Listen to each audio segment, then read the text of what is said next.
समुद्र के तूफानों में फंस गया था। पानी जहाज और उसके सभी यात्री डूब गए, केवल एक को छोड़कर। ईश्वर के कृपा से वह बच गया और तैरते तैरते छोटे से टापू में पहुंच गया। वहां वह ईश्वर से प्रार्थना करने लगा, हे ईश्वर, कोई मुझे यहाँ बचाने के लिए आ जाए। पूरा दिन गुजर गया, पर कोई उसे बचाने के लिए नहीं आया।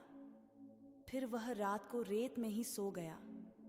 दूसरे दिन उसने फिर प्रार्थना किया, पर कोई उसे बचाने के लिए नहीं आया।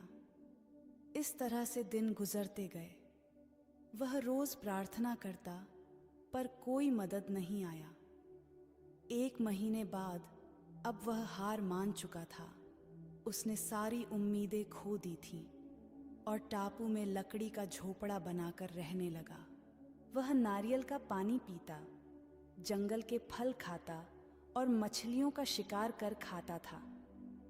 एक दिन वह मछली पकाने के लिए चूल्हा जलाया, तब लकड़ियां खत्म हो गईं। वह लकड़ियां लेने के लिए बाहर गया और जब वह लौट कर आया तो उसके झोपड़े में आग लग चुकी थी। यह देख वह बहुत उदास हुआ और ईश्वर को कोसने लगा। उसने कहा, ईश्वर, आप बहुत निर्दयी हो। मैंने मदद मांगी, आपने मदद नहीं भेजा। मैंने रहने के लिए झोपड़ा बनाया, आपने उसे भी जला दिया। ईश्वर, आप बहुत निर्दयी हो। वह पूरा दिन ईश्वर को कोसते रहा।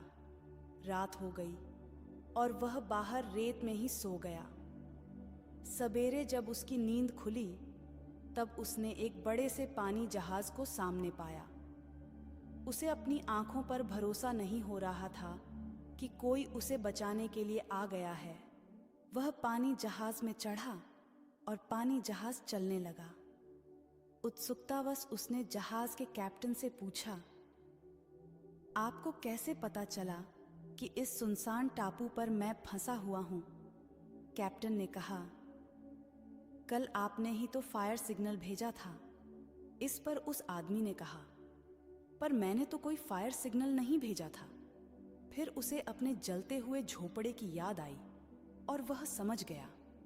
कैप्टन ने उसके जलते हुए झोपड़े को फायर सिग्नल समझ लिया है। उसे एहसास हुआ कि झोपड़े में आग लगना ईश्वर का ही प्लान था, ताकि वह उस टापू से निकल सके। अब वह ईश्वर का शुक्रिया अदा करने लगा।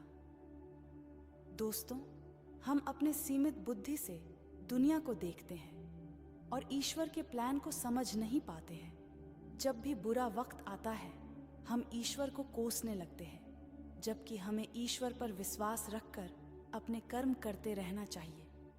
जब भी बुरा वक्त आए तो हमेशा याद रखना, इसमें भी ईश्वर ने आपके लिए कुछ बेहतर सोच रखा है, जो सही